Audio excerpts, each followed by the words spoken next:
السلام علیکم، کیسے ہیں اب سب دوستوں؟ اللہ تعالیٰ نے سمندری مخلوقات کو بے حد خوبصورتی، تنوع اور عجائب کے ساتھ تخلیق کیا ہے۔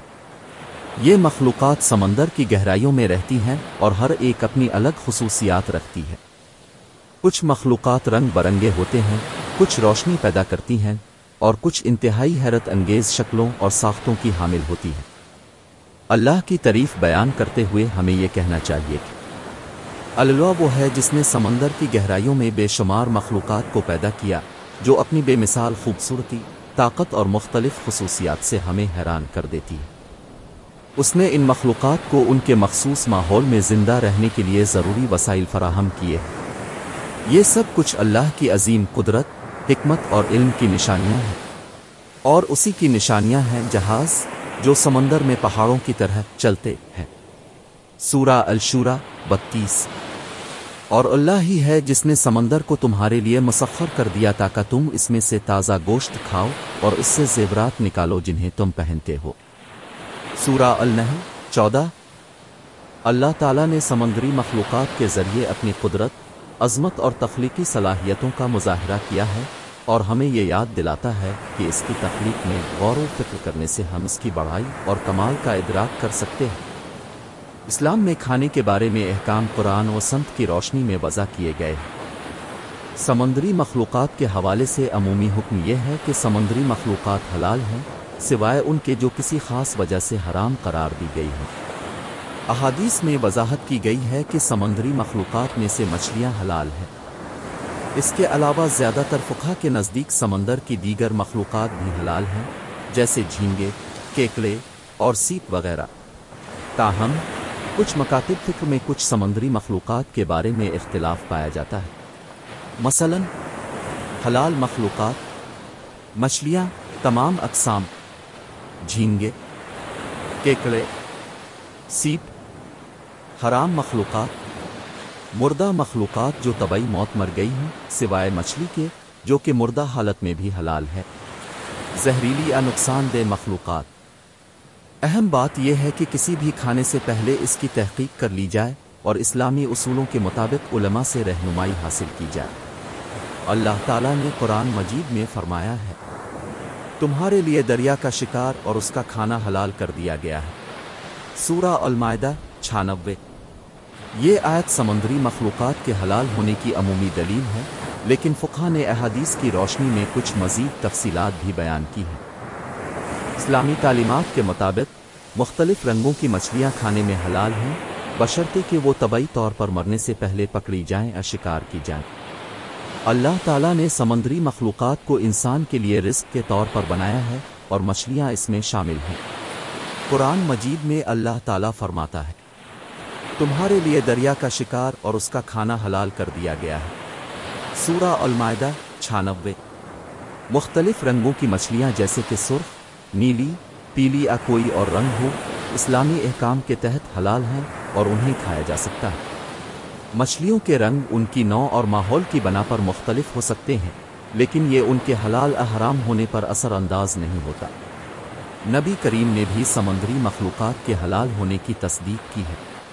سمندر کا پانی پاک ہے اور اس کا مردار، مچھلی، حلال ہے۔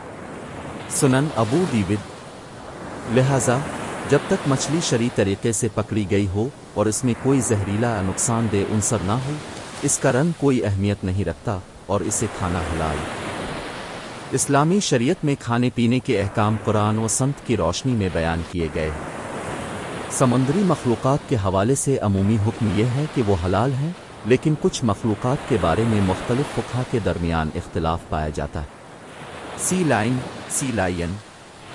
زیادہ تر فقہا کے نزدیک سی لائن حلال نہیں ہے، کیونکہ یہ جانور پست اندار میمل ہے اور اس کی ساخت اور زندگی کا طریقہ کار سمندری مخلوقات کی بجائے زمینی مخلوقات سے زیادہ مشابہت رکھتا ہے۔ وہیل مچھلی، بیل۔ وہیل ایک بڑی سمندری مخلوق ہے اور اس کے بارے میں مختلف مکاتب فکر کے مختلف آراء ہیں۔ تاہم زیادہ تر فقہا کے نزدیک وہیل حلال ہے، کیونکہ یہ مچھلی کی مانند ایک سمندری مخلوق ہے۔ ڈالفن بھی ایک پست اندار ہے اور اسی وجہ سے بعض فقہا اس کو حلال نہیں سمجھتے۔ کچھ مکاتب فکر کے نزدیک ڈالفن کھانے میں مکروہ ہے،